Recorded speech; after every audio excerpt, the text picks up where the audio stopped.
নমস্কার বন্ধুরা, আজকের আমি আপনাদের সামনে আমাদের বিগত সরকারের স্বাস্থ্য পরিষেবা নিয়ে একটা অভিজ্ঞতা বলছি। আমার নিজের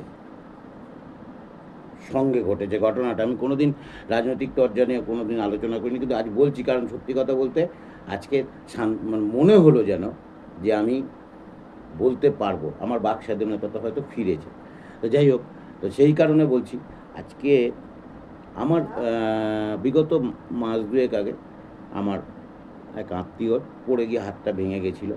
তো আমরা যথারীতি তাকে নিয়ে আমাদের বারুইপুর সুপার স্পেশালিটি হসপিটাল, একদম বড় বড় করে সুন্দর করে আমাদের মাননীয় মুখ্যমন্ত্রীর ছবি পাশে সুপার স্পেশালিটি হসপিটাল বারুইপুর লেখা আছে, সেই হসপিটালে নিয়ে গিয়েছিলাম।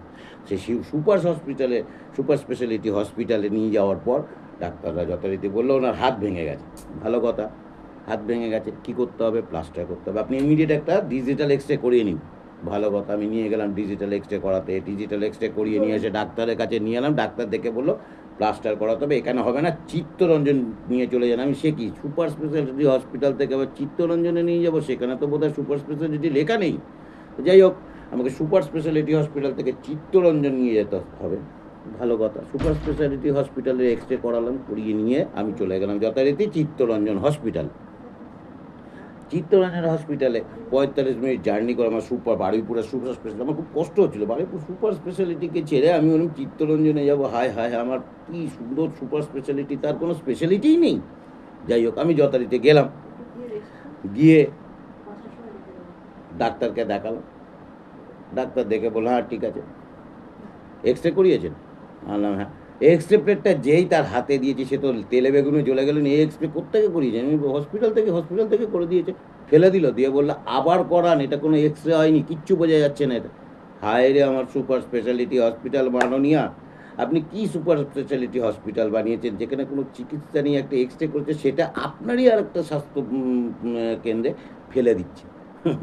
কি উন্নয়নের জোয়ার বয়ে যাচ্ছিল তখন। যাই হোক, সেই উন্নয়নের জোয়ারে ভেসে তো আমরা এগুলো করলাম।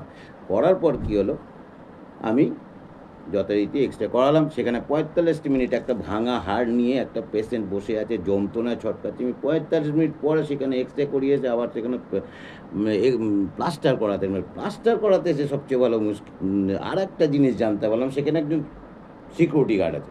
সে আমার কানের কাছে এসে বললো দাদা, কটন আপনি বাইরে থেকে কিনবেন না। আমি কেন? না, কটন আমরা দিয়ে দেবো, আমাদের কাছে আছে, 180 টাকা লাগবে। মানে সে